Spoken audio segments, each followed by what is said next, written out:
할렐루야. 하나님께는 영광, 우리들에게는 은혜가 넘치는 귀한 시간이 되기를 바랍니다. 많은 사람들이 복을 원하고 특별히 건강의 복을 원하지요. 여러분 받으시기 바랍니다. 근데 건강을 위해서 최고의 보약이 있는데 허준의 동의보감에 보면 나온답니다. 뭔지 아세요? 돈 없어도 다 가질 수 있습니다. 웃음이래요, 웃음. 그러니까 웃음은 어떤 보약보다도 귀하다고 그럽니다. 웃으면 암도 줄어든다고 그래요. 제가 의사 선생님한테 들은 얘기인데, 그러니까 많이 웃으시기 바랍니다. 제가 예전에 미국에 있을 때 제가 섬기던 교회에 어떤 장로님께서 다른 곳에 있다가 이제 은퇴하시고 오셨는데 서울의대 출신의 의사 선생님, 장로님이셨어요.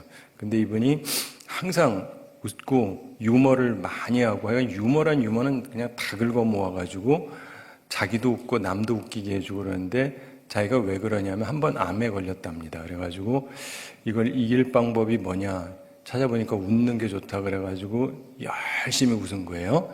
그래가지고 암이 났습니다. 그래가지고 그 이후로 이분이 계속 이제 웃고 웃기고 그러면서 살아가는 분이 계셨는데, 저희 교회에 와서 믿음 생활을 하시는데 항상 이분은 밝아요. 기도할 때도 우울한 법이 없습니다. 항상 감사해요. 항상 감사. 그런데 어느 날 갑자기 기도하는데 이분이 우울해졌어요. 그리고 눈물까지 흘리는 거예요. 그런 분이 아니거든요. 무슨 일이 있으신가. 근데 저한테 찾아오셨어요. 목사님, 암한테도 말하지 마십시오. 근데 제가 암이 2개나 걸렸대. 하나가 아니라 2개가 걸렸대. 근데 보통 그런 경우는 암이 발생하고 다른 쪽으로 전이되는 경우가 있는데, 이분은 전이된 게 아니래요. 우린 뭐 잘 모르잖아요. 근데 이분은 서울의대 출신의 의사 선생님이시고, 그리고 자기는 평생 살면서 실수를 해본 적이 한 번도 없대요. 그러니까 굉장히 완벽한 의사 선생님인데, 이분이 하는 말이 뭐냐면, 이제 보통은 암이 생기고 전이되는 경우가 있는데 이 2개는 같이 발생할 수 없는 부위에 따로 발생을 했대요. 이런 경우는 극히 드물답니다. 그래서 이분이 우는 거예요. 이때는 못 웃으시더라고요. 그러니까 이제 방도가 없는 거예요. 그러니까 그때 뭐라 그러셨겠어요? 기도해 주세요. 그렇죠. 그래가지고 기도를 했습니다. 나중에 어떻게 됐을까요? 살아나셨습니다. 다 났어요. 기적이죠. 네. 서울의대 출신의 의사가 방법이 없으면 하나님 찾아와요. 진짜. 그러면서 기적이 일어나기도 합니다. 제가 또 아는 어떤 분이 계셨는데, 이분도 외과 의사 선생님이셨는데, 대대로 의학을 하는 분이에요. 이분이 자녀가 5 있는데 5이 전부 의사예요. 맏아들은 서울의대 출신, 그 나머지는 이제 미국에 있으면서 된 사람들인데, 근데 이분이 제가 뵙기 전에 심장 수술을 한번 한 적이 있대요. 근데 그 수술은 한번 하면 이제 10년 가는데, 10년 가면 그 다음에 사실상 수술해도 살 가망성이 거의 없답니다. 게다가 나이가 점점 먹고 계셨기 때문에 하나만 하래요. 그래가지고 이분이 10년이 넘어가는데 조사하라고 그러는데 아예 안 합니다. 자기 스스로가. 어차피 발견해 봐야 해결 방법이 없다는 거예요. 근데 10년이 한참 넘었습니다. 근데 괜찮으시다가 드디어 어느 날 실려가셨어요. 실려갔는데 맏아들이 연락이 왔습니다. 이제 자녀들이 서로 사는 지역이 다른데 5명이 다 모인 거예요. 왜냐하면 그날을 넘기기가 어렵다. 다 의사니까 아는 거예요. 이 경우는 살아날 길이 없다. 이런 경우는 젊은 사람도 살아나는 길이 없는데 나이가 굉장히 많으셨거든요. 게다가 이 상황에선 생존이 불가능하다. 그러니까 뭐 어쩌겠어요. 근데 어쨌든 맏아들이 전화가 왔습니다. 이분도 그 당시에 벌써 은퇴가 다가온 70 다가오는 장로님이셨는데, 그래서 장로님이니까 또 전화가 오셨어요. 목사님 기도해 주세요. 어떻게 됐을까요? 살아나셨어요. 기적이죠, 기적. 그러면서 이분들이 그래, 우리야 뭐 그럴 수 있다 이렇게 생각하는데 의사들이니까 더 잘하는 거예요. 이건 있을 수가 없는 일이래요. 있을 수가 없는 일. 여러분, 하나님은요 기적의 하나님이십니다. 그걸 믿으시기 바랍니다.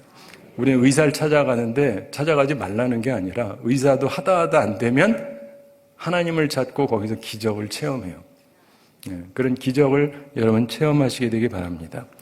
오늘은 힘써 여호와를 알자, 이런 제목으로 하나님 말씀 나눕니다. 한번 따라해 보시기 바랍니다. 힘써 여호와를 알자.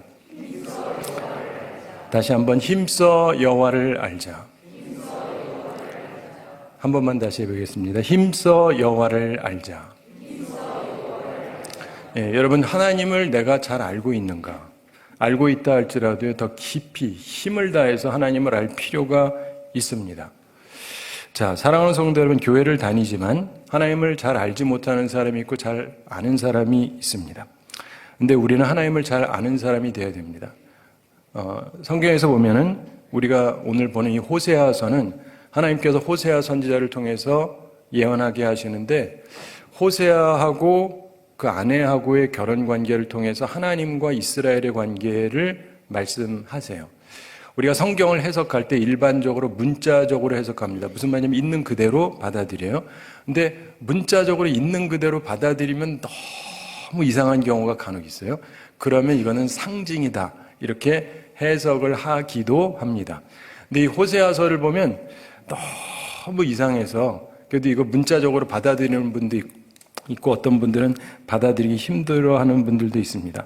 호세아 1장 2절에 보면 이런 말씀이 나와요. 여호와께서 처음 호세아에게 말씀하실 때 여호와께서 호세아에게 이르시되 너는 가서 순전한 여자를 맞이하라가 아니라 음란한 여자를 맞이해라. 그래서 순전한 자식을 낳으라가 아니라 음란한 자식을 낳으라. 이 나라가 여호와를 떠나 크게 음란함이니라. 이런 말씀이 나옵니다.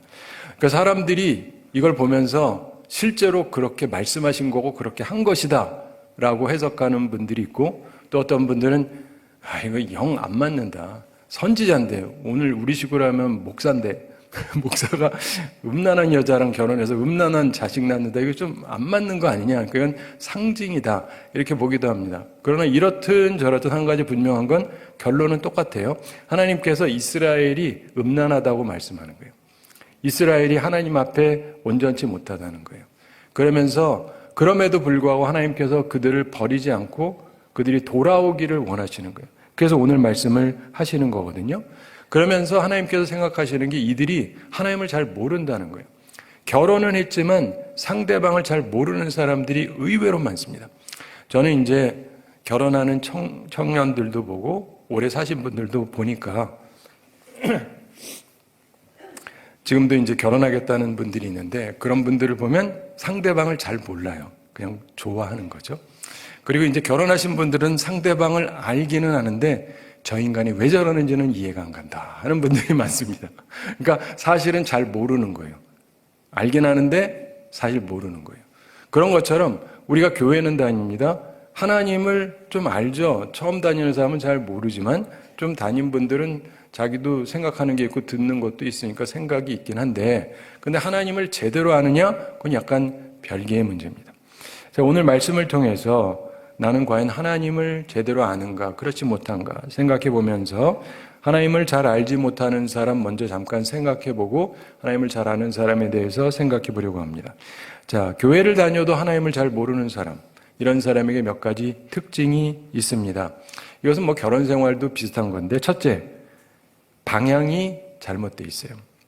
하나님을 잘 알지 못하는 사람들의 특징은 방향이 하나님을 향하는 게 아니라 세상을 향해 있습니다. 교회는 왔지만 지금도 세상 생각만 해요. 그러니까 딴 생각을 하는 거죠. 결혼을 했으면 이 사람을 보고 사랑해야 되는데, 재미있는 분들 많죠? TV 보면서 저 남자 너무 잘생겼다, 저런 남자랑 살아봤으면 좋겠다, 이런 말을 아무렇지도 않게 하는 여성을 비롯해서 저 여자 너무 예쁘다 이러는 남자를 비롯해서 이런 분들이 한국에 요즘 점점 많아지는 것 같아요. 옛날에는 적어도 그런 말은 안 했는데 속은 그래도. 근데 요즘은 아주 대놓고 하는 사람들이 많습니다. 그래가지고서야 되겠는가? 사랑하는 성도는 내 방향이 제대로 됐는가를 생각해 보셔야 돼요. 여러분의 방향은 제대로 돼 있는가? 신앙적으로? 아니면 계속 세상을 향해 있는가? 세상을 향해 있으면 하나님을 제대로 알 길이 없습니다. 두 번째로, 하나님을 잘 알지 못하는 사람들의 특징은 은총에 대한 기대감이 없어요. 하나님은 좋으신 분이고 우리에게 은총을 주시는데 그걸 줄 것이다라고 하는 기대감 자체가 없습니다. 교회 오래 다닌 분 중에도 그런 분들이 많습니다. 오늘날에 보면 그런 분들이 꽤 많아진 것 같아요. 그래서 뭐 복을 받을 생각도 없고 뭐 주시면 감사하지만 뭐 주겠나 뭐 이런 생각하는 분들이 꽤 많습니다. 여러분 누구랑 결혼을 했는데 상대방이 꽤 괜찮은 사람이에요. 그 능력도 있어요. 그럼 그 사람이 나한테 뭔가 해줄 수 있다. 욕심을 부린다가 아니라 기대감을 갖는 건 이상한 게 아니거든요. 그런데 상대방을 잘 모르면 아유 저 인간은 이기적이어서 나한테 뭐 해주기나 하겠어?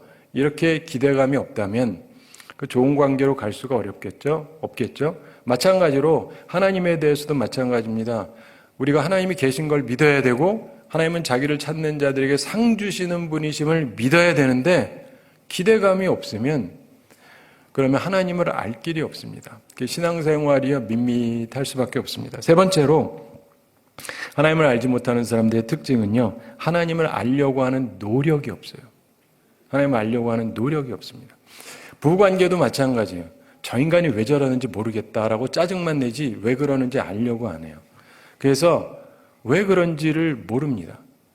아무런 노력을 하지 않습니다. 어떻게 개선할 수 있을까? 노력을 하나도 하지 않아요. 노력에 대한 생각 자체가 없습니다. 하나님에 대해서도 그래요. 너무나 많은 사람들이 노력을 하지를 않습니다. 하나님 앞에. 예전에는 제가 자주 말씀드리는데 우리 한국교회가 별로 배운 사람도 없고 가진 사람도 없고 능력 있는 사람도 없었지만 하나님을 잘 믿어보려고 노력 하나는 진짜 열심히 했어요. 내가 목사님 아들인데 딱 보면은 정말 교인들이 너무너무 뜨거워 싶을 정도로 뜨거워요. 뜨거운 분들이 너무 많아. 기도도 열심히 하고 얼마나 열심을 내는지 몰라요. 노력을 엄청나게 합니다. 그러면서 하나님을 알게 되고 하나님의 은혜를 입는 분들이 많았는데 요즘은 보면 내가 봐도 노력을 참 안 해. 여러분 제가 주변에 공부하고 뭐 학원도 하고 이런 분들 얘기를 들어보면 부모님들은 이런 얘기를 해요. 얘들이 열심히 하는데 뭐 잘 안 된다고. 근데 학원 원장하는 분들한테 들어보잖아요. 뭐라 그러냐면 요즘 애들 다 논대. 우리 때하고 저희 때하고 이게 얘기가 안 된대. 우리 때는 진짜 열심히 했는데 얘들이 하는 척만 하지 무슨 말인지 학원은 다녀요. 하는 척은 하는데 진짜 열심히 하는 애가 없다는 거예요. 별로. 노력이 부재되면 하나님을 알 길이 없습니다. 이와 달리 하나님을 정말로 아는 사람이 있습니다. 여러분도 꼭 그렇게 되시기를 바라고 그래서 하나님의 은총을 입으셔야 되는데 하나님을 정말로 알게 되면 하나님을 닮아가게 돼요. 예수님을 닮아가게 됩니다. 사랑하는 성도 여러분, 우리가 어떻게 해야 하나님을 알고 하나님을 닮아가게 되느냐? 세 가지 오늘 말씀 속에서 배울 수 있는 교훈이 있습니다. 첫째로 방향전환을 해야 돼요. 방향전환. 오늘 본문 1절 함께 읽어보겠습니다. 오라 우리가 여호와께로 돌아가자. 여호와께서 우리를 찢으셨으나 도로 낫게 하실 것이요 우리를 치셨으나 싸매어 주실 것임이라. 아멘. 오라 우리가 여호와께로 돌아가자 이렇게 얘기합니다. 돌아가자 이 말은 방향전환을 말합니다. 방향전환을 해야 하나님을 알게 됩니다. 사랑하는 성도 여러분, 오뚜기 아시죠? 저에게 중요한 신앙 철칙이 있는데 그게 뭐냐면 오뚜기 신앙입니다. 오뚜기는 아무리 넘어져도 곧장 다시 일어납니다. 무거운 중심이 있기 때문에 그런 것인데 하나님을 아는 사람들은 엄청나게 무거운 중심을 가지고 있습니다. 그래서 때로 여기저기 넘어지고 밀리고 그러긴 하지만 그러나 금방 제자리로 돌아옵니다. 오로지 하나님만을 바라봅니다. 그래서 방향전환이 되는 것이죠. 그래서 의인은 7번 넘어져도 다시 일어난다고 성경이 얘기합니다. 악인은 넘어지면 망하는 거예요. 못 일어납니다. 사랑하는 성도 여러분, 우리가 항상 하나님을 향한 마음이 있어야 돼요. 방향을 온전하게 잡으셔야 됩니다. 그래야 하나님의 기적을 체험합니다. 아까 말한 것처럼 자기가 서울의대 나오고 의사로 수십 년을 살았고 의학을 누구보다도 잘 알고 미국의 최고의 그런 걸 알고 어떤 분은 자녀 5이 다 의사고 그래도 안 되는 건 안 되는 거예요. 근데 어떻게 하니까 은혜가 임했다고요? 방향전환. 하나님께 향했더니 기적이 일어나더라.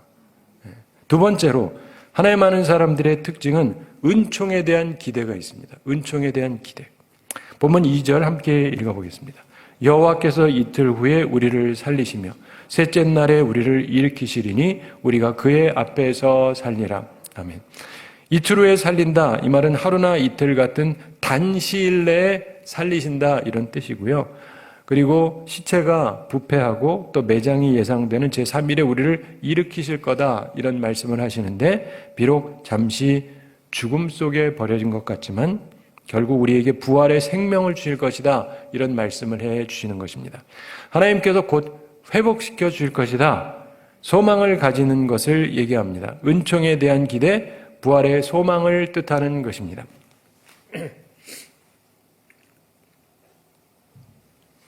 제가 아까 의사 선생님 얘기하면서 두 번째 분 얘기한 거 기억하시죠? 자녀가 5인데 5 중에서 저한테 전화 온 분은 한 분이었어요. 제일 나이가 많고 서울대 출신이고 장로님이에요. 그러니까 이분이 생각해 보니 의사도 다 모이고 열심히 하긴 하지만 뭐 방도가 없는 거거든요. 딴 사람들은 잘 되기를 바라긴 하지만, 근데 이분은요, 은총에 대한 기대가 있는 거예요. 장로님이니까. 네. 모든 장로님이 그런 건 아니지만 이분은 그랬던 거예요. 그렇죠? 은총에 대한 기대. 그러면서 하나님의 은혜가 임한 것입니다. 누가 이런 표현을 했습니다. 음식 없으면 40일밖에 살 수 없고, 물이 없으면 8일밖에 살 수가 없고, 공기 없으면 4분밖에 살 수 없다. 사실 그것도 좀 길게 잡은 셈인데, 그러나 희망이 없이는 몇 초도 살지 못한다. 그렇습니다. 사랑하는 성도 여러분, 자살하는 사람들 보면요, 건강이 없어서가 아니에요. 젊은이들이 제일 자살 많이 하는 거 알죠? 건강이 없어요, 미래가 없어요, 희망이 없다고 느끼기 때문이에요. 은총에 대한 기대. 그러므로 여러분들이 은총에 대한 기대를 가지고 살아가셔야 돼요. 그리고 이걸 자녀들한테 심겨주셔야 돼요. 안 그러면 사람이 살 수가 없어요. 근데 기대감을 꼭 갖고 살아가시게 되기를 바랍니다. 갈빈도 우리한테 얘기했습니다. 하나님은 우리에게 복 주시는 분이시고 우리는 복을 받아야 되고, 그래서 하나님의 말씀을 잘 알아야 된다 그래요. 무지함이 가장 큰 죄다 그래요. 하나님은 우리에게 복 주고 싶어 하시는데 복 주고 싶어 한다는 것도 모르는 교인들이 생각보다 굉장히 많습니다. 그리고 그 복은 그냥 주어지는 게 아니에요. 하나님의 말씀에 순종할 때 되는 거예요. 기적이라는 게 그렇습니다. 여러분 아프실 때 상당히 아프면은 어디 가시죠? 병원이라는 데 가시죠? 그래서 의사들 찾아가지고 가서 그분이 치료해주고 낫게 해주고 그러잖아요. 근데 여러분 이제 사람들 많은데 내가 가만히 있는데 의사가 알아서 나 찾아와가지고 고쳐줬다 하는 분 계세요? 한 명도 없죠? 여러분이 찾아간 거죠? 맞죠? 누가 데리고 가든 여러분이 찾아가거든, 그러면 이분이 찾아온 사람을 고쳐준 거지 자기들이 찾아다니면서 안 고쳐줘요. 예수님에게 온 사람들도요, 사람들이 예수님에게 온 거예요. 적어도 은총에 대한 기대는 있으셔야죠. 은총에 대한 기대도 없고 뭐 능력 있으면 고쳐봐 이래가지고는 나한테 은혜가 임하지 않습니다. 하나님을 제대로 아셔야 돼요. 은총에 대한 기대를 가지고 나오셔야 돼요. 힘드시면 더 나오시고, 수요일도 나오고 새벽도 나오고 더 필요하면 더 하시고 철야기도라도 하고, 그러면서 하나님 앞에 은총을 기대하면서 나오셔야 돼요. 네. 세 번째, 하나님 아는 사람들의 특징은 하나님을 알려고 노력한다는 것입니다. 하나님을 알려고 노력한다. 오늘 본문 3절에 나오죠. 3절 함께 읽어보겠습니다. 그러므로 우리가 여호와를 알자, 힘써 여호와를 알자. 그의 나타나심은 새벽빛같이 어김없나니 비와 같이 땅을 적시는 늦은 비와 같이 우리에게 임하시리라 하니라. 아멘. 그러므로 우리가 여호와를 알자, 힘써 여호와를 알자, 이렇게 말씀합니다. 하나님을 알아야 되는데 힘써 아는 노력을 해야 됩니다. 여러분이 그동안 아는 정도로 충분한 게 아니라 더 깊은 것을 알기 위해서 노력을 하셔야 됩니다. 하나님께 대한 우리의 지식이 하루하루 더 향상되어져야 하는 것입니다. 하나님께서 어느 백성에게 자비를 주려고 계획하실 때는 하나님을 알고 싶은 마음을 주세요. 예레미야 24장 7절에서 하나님께서 말씀하십니다. 내가 여호와인 줄 아는 마음을 그들에게 주어서 그들이 전심으로 내게 돌아오게 하리니 그들은 내 백성이 되겠고 나는 그들의 하나님이 되리라. 여러분 마음속에 하나님을 알고 싶고 교회에 더 오고 싶고 더 말씀 듣고 싶고 이래야 하나님의 은혜가 임하는 증거라고 볼 수가 있어요. 성경에서 우리는 아주 풍성하고 무한한 하나님의 위대한 모습을 보게 됩니다. 오늘 본문만 봐도 몇 가지 중요한 하나님의 모습을 보게 됩니다. 하나님께서는 하나님을 알기 위해서 우리가 방향을 전환하고 그리고 은총을 기대하고 그리고 하나님을 알려는 노력을 기울인다면 이런 모습으로 찾아오신다고 말씀해 주고 있습니다. 본문이 얘기하는 세 가지 모습. 첫째, 하나님께서 치료하는 하나님으로 나타나십니다. 1절 후반에서 여호와께서 우리를 찢으셨으나 도로 낫게 하실 것이요 우리를 치셨으나 싸매어 주실 것임이라 이렇게 말씀합니다. 사랑하는 성도 여러분, 때로 하나님께서 직접 우리에게 고난을 주시기도 합니다. 우리를 아프게도 하실 때도 있어요. 그러나 도로 낫게 하실 것이요 싸매어 주실 것이다 이렇게 말씀합니다. 여기 쓰여진 용어는 상징적인 의학 용어입니다. 고대 수술 방식을 의미하는데 출애굽기 15장 26절 후반에서 하나님께서 말씀하죠. 나는 너희를 치료하는 여호와임이라. 또한 신명기 32장 39절 중반에서 나는 죽이기도 하며 살리기도 하며 상하게도 하며 낫게도 하나니 이렇게 말씀합니다. 하나님께서는 능히 우리를 치료하실 수 있는 분입니다. 불뱀에 물렸던 이스라엘들 잘못하니까 심판받아가지고 아프고 죽게 되잖아요. 근데 어떻게 낫게 됩니까? 잘못했습니다 하고 찾아오잖아요. 우리를 위해서 기도해 주십시오. 그랬더니 여호와 라파의 하나님, 치료하는 하나님이 나타나셨던 것입니다. 예수님께서도 사역하셨습니다. 치유 사역을 하셨습니다. 많은 병자를 고쳐주셨습니다. 근데 대부분 자기들이 오거나 누가 데리고 오거나 이런 사람들이에요. 그렇죠? 네. 주님을 찾아오셔서 치료하시는 하나님을 경험하시게 되기를 바랍니다. 두 번째로 하나님께서 생명을 주시는 하나님으로 찾아오십니다. 본문 2절 여호와께서 이틀 후에 우리를 살리시며 셋째 날에 우리를 일으키시리니 우리가 그의 앞에서 살리라 이렇게 말씀했죠. 우리의 죽은 것 같은 형편, 내 인생은 끝장났다 싶은 이 상황에서 부활과 같은 놀라운 역사로 생명을 되찾게 해 주신다는 것입니다.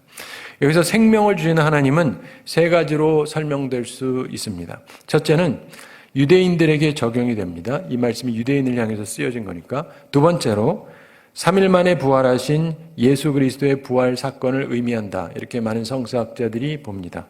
또 세 번째로 인류사에 대한 말씀이다. 이렇게 보기도 합니다. 첫날은 아담 아래서 율법과 죄의 포로가 되었던 시기. 그리고 둘째 날은 예수 그리스도 아래서 복음과 은혜의 시기. 그리고 셋째 날은 그리스도와 함께 부활하는 재림의 시기를 말씀한다. 이렇게 봅니다. 참조하시기 바랍니다. 그런데 한 가지 더 중요한 게 있습니다. 이것은 현재 우리의 삶에 분명히 살아있는 약속이라는 것입니다. 죽음과 같은 삶이 나를 누르고 있는가? 죽음과 같은 삶이 내 가족을 누르고 있는가? 죽음과 같은 삶이 내 자녀들을 누르고 있는가? 희망이 상실되었는가? 그때 우리가 해야 되는 것은 하나님을 알기 위해서 힘써야 됩니다. 그러면 생명력을 주시는 하나님을 알게 됩니다. 저 최근에 어떤 딴 교회 부목사님이 어려운 일을 당하셔가지고 고민을 해서 제가 한마디 했습니다. 나 옛날에 나도 비슷했는데 그때는 금식을 했습니다. 금식을 하니까 하나님께서 은혜를 베풀어 주시는데 새로운 걸 알게 하세요. 그때 제가 깨달은 게 전도서거든요. 하나님께서 형통한 날도 주시고 공고한 날도 주십니다. 형통한 날은 기뻐하면 돼요. 좋으니까. 근데 공고한 날이 있거든요. 이게 왜 있냐면 나한테 깨달음을 주시려는 거예요. 그래서 곤고한 날이 당장에는 굉장히 나빠 보이지만 이걸 잘 풀고 나가면은 형통한 날보다 나한테 훨씬 더 유익할 수도 있어요. 근데 이걸 모르는 사람은 곤고한 날이 그에겐 저주의 날로 끝나버립니다. 그러나 하나님의 사람들은 하나님을 알고 믿으면서 하나님이 왜 나한테 이걸 주셨을까를 보다 보면 형통한 날은 형통한 날이어서 감사하고 곤고한 날은 곤고한 날이기 때문에 내가 깨닫게 되면서 감사하게 돼요. 그래서 범사에 감사하게 되고 이래도 저래도 흔들리지 않게 됩니다. 이게 그냥 마인드 컨트롤이 아니고요. 하나님을 알게 되면 생기는 현상이에요. 하나님을 만나고 소망을 품으시기 바랍니다. 소망을 품다 보면 실현이 됩니다. 생명을 주신 하나님을 만나는 우리 모두가 되기를 바랍니다. 세 번째로 하나님께서 은총을 베푸시는 하나님으로 찾아옵니다. 은총을 베푸시는 하나님. 본문 3절 중반 후반에서 그의 나타나심은 새벽빛같이 어김없나니 비와 같이 땅을 적시는 늦은 비와 같이 우리에게 임하시리라 하니라 이렇게 말씀하죠. 새벽빛같이 어김없다. 이 말씀이 이해가 안 되시면 새벽 기도를 좀 오시면 됩니다. 이 어김없다 이 말은 일정하다 이런 말이기도 한데 준비된 이런 뜻으로 번역될 수 있습니다. 다시 말해서 우리가 어둡고 캄캄한 밤속에 있을 때 하나님께서 새벽빛을 준비하고 계시다는 뜻입니다. 밤이 깊고 칠흑같이 어두워지면 오히려 새벽이 다가오는 것입니다. 저는 새벽 기도를 하면서 항상 느끼는 최고의 은총 중에 하나가 그게 항상 떠오르거든요. 올 때 어두운데 갈 때 밝아져요. 항상 그런 건 아니에요. 그 사실은 옛날엔 새벽 기도 시간을 다 조정을 했습니다. 근데 요즘에 그냥 세팅해가지고 그냥 하는데 사실은 새벽을 볼 수 있을 때 하는 게 제일 좋아요. 그렇잖아요. 왔는데 어둡지만 나갈 때는 밝아져야 되는데. 근데 이렇게들 안 하시더라고요. 왜 안 하시는지 모르겠지만. 아무튼 그러면요. 이게 느낌이 확 다가옵니다. 항상 하나님께서 준비하셨다가 일정하게 해가 떠오르잖아요. 물론 시간은 그때그때 좀 바뀌긴 하지만 하나님께서 항상 그렇게 은총을 베푸시지 않습니까? 이걸 기억하라는 것입니다. 밤이 깊어지면 동이 트는 거랍니다. 인생의 슬픔과 비극이 깊어지면 소망이 다가오는 것이다. 이것을 기억하라는 것입니다. 근데 이건 하나님을 힘써 아는 사람에게만 가슴에 새겨지는 거예요. 또한 땅을 적시는 늦은 비와 같이 임하시리라. 이 말씀은 우리 한국 성경에서는 정확하게 표현되지 않았지만 겨울비와 봄비를 내리신다 이런 말씀입니다. 흔히 이른 비, 늦은 비 이런 표현을 우리가 쓰죠. 이스라엘의 경우 10월과 11월에 씨를 뿌리고 나서 내리는 비가 있고 3월부터 4월 중순까지 수확 전에 내리는 비가 있다 그럽니다. 이 비들이 있어야 곡식이 잘 자라고 풍성한 수확을 거둡니다. 마치 마른 땅의 단비와 같다 이런 말씀이죠. 하나님께서 우리의 삶을 풍성하게 하기를 원하십니다. 은총의 하나님이시기 때문에 그렇습니다. 너무도 어두운 밤처럼 칠흑과 같은 어둠 가운데 계십니까? 마른 땅과 같이 갈급합니까? 경제적인 곤고함이 있습니까? 힘써 하나님을 알기 위해 노력하시기 바랍니다. 하나님 앞에 나오시고 말씀 듣고 기도하고 그러세요. 옛날에는요, 배운 건 없어도 가진 건 없어도 아는 사람 없어도 그렇게 주님 앞에 나오면서 복을 받은 사람들이 엄청나게 많았습니다. 근데 요즘에는 별로 없어요. 하나님에 대한 기대감도 없고 찾아오지도 않고 구하지도 않고 오늘 말씀도 듣고 좋은 말씀이다 끝 그러시면 안 돼요. 적용을 꼭 잘 하시게 되기 바랍니다. 힘써 하나님을 알기 위해서 노력하시기 바랍니다. 그러면 새벽빛 같은 은총으로 이른 비와 늦은 비 같은 은총으로 채우시는 하나님을 만나게 될 것입니다. 제가 한 가지 얘기 말씀드리면서 오늘 말씀을 마치겠습니다. 어떤 상담사가 있었는데 그분에게 어떤 부인이 찾아왔습니다. 찾아와서 결혼 생활이 오래됐는데 이 남편이 자기한테 조금 더 관심을 안 갖는다는 거예요. 그러면서 이 남자는 개만 좋아한대요. 개하고만 놀고 그래가지고 그러시냐고 그러면서 이제 상담사가 물어봤습니다. 혹시 아침에 남편이 일하러 갈 때 어떻게 하십니까? 뭐 어떻게 하긴요 가는 거지 뭐. 나중에 올 때 어떻게 하십니까? 뭘 어떻게 하긴요 왔지. 그래서 물어봤습니다. 그러면 개는 어떻게 합니까? 나갈 때 막 쫓아나가가지고 왕왕하고 그러고 들어올 때 어떻게 합니까? 또 지가 어떻게 알고 먼저 가가지고 뛰고 핥아대고 난리를 칩니다. 느낌이 오시죠? 네. 지혜로우신 분들이니까. 자, 아내가 싫은 게 아니에요. 이 아내가 하는 행동이 마음에 안 드는 거지. 개가 좋은 게 아니에요. 개가 하는 행동이 마음에 드는 거지. 나를 사랑하고 날 반겨주고 하니까 기분이 좋아서 같이 있는 거고 아무리 나랑 중요한 관계를 할지라도 나한테 관심이 없는 사람인데 뭐가 하고 싶겠냐고요. 사랑하는 성도가 하나님을 잘 생각해 보세요. 어떤 사람은 하나님의 은혜를 입었다 그래요. 기적 같은 은혜를 입었다 그래요. 근데 나는 없어요. 그럼 이유가 뭔가 한번 잘 생각해 보세요. 그 사람들에게는 왜 그런 은혜가 임했는가? 왜 강아지는 좋아하고 나는 안 좋아해? 했던 이 부인같이 그러지 마시고 강하지만도 못한 내 모습을 바꿀 필요가 있어요. 그래서 하나님의 은혜를 체험하시고 여러분의 삶도 여러 부분에서 개선하시기 바랍니다. 그래서 복되게 사는 우리 모두가 되기를 우리 주님의 이름으로 축원합니다. 우리 함께 기도하겠습니다. 사랑의 하나님 아버지, 우리를 사랑하시고 오늘도 저희에게 귀한 말씀 주심을 감사드립니다. 주님께서 주신 말씀을 우리 마음에 새기게 하여 주시고 우리의 삶 가운데서 하나님과의 관계에서 소원한 것이 있는지 돌이켜보게 해주시고 우리 방향을 돌이키게 해주시고 진정한 기대치를 가지고 하나님을 힘써 알기 위해 노력하는 가운데 하나님께서 우리를 치유하시는, 그리고 은총을 베푸시는, 그리고 하나님께서 주는 큰 은혜를 항상 체험하며 살아가는 그런 귀한 자리에 서게 되는 우리 모두가 되게 하여 주시옵소서. 감사드리며 예수님의 이름으로 기도드리옵나이다. 아멘.